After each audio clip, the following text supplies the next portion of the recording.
Hello बच्चों, चलिए प्रश्न को समझते हैं।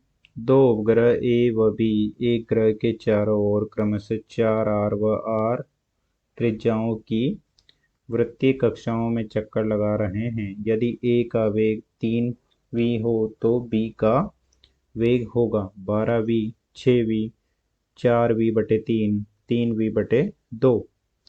हमें बी उपग्रह का वेग ज्ञात करना है। मुख्य अवधारणा में हम देख सकते हैं कि किसी ग्रह के चारों ओर गति कर रहे कृत्रिम या प्राकृतिक पिंड को उपग्रह कहते हैं। माना कि इस प्रकार से पृथ्वी है तथा इसके केंद्र से r दूरी पर कोई उपग्रह गति कर रहा है। इस प्रकार से माना कि r दूरी पर कोई उपग्रह गति कर रहा है जिसका द्रव्यमान m है तथा उसका वेग v है तथा पृथ्वी का द्रव्यमान me है। तो इस उपग्रह को पृथ्वी के गुरुत्वीय क्षेत्र की कक्षा में गति करने के लिए आवश्यक अभिकेंद्रीय बल mv2/r गुरुत्वाकर्षण बल से प्राप्त होगा, जो कि हो जाएगा Gme गुणा m/r²। और यहाँ से हम उपग्रह के द्रव्यमान से उपग्रह का द्रव्यमान काट देंगे तथा एक r से r कट जाएगा, तो ये हो जाएगा v2 बराबर हो जाएगा Gme/r। और यहाँ से वेग हो जाएगा v बराबर वर्गमूल Gme/r। अब चलिए प्रश्न को हल करते हैं। प्रश्न में दिया गया है कि उपग्रह के चारों ओर दो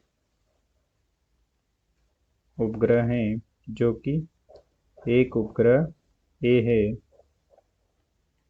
तथा दूसरा उपग्रह B है तथा ये भिन्न भिन्न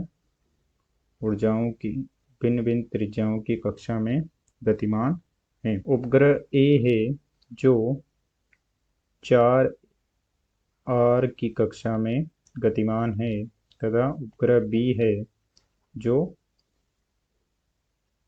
r त्रिज्या की कक्षा में गतिमान है। तो इनके लिए हम वेग की गणना कर सकते हैं।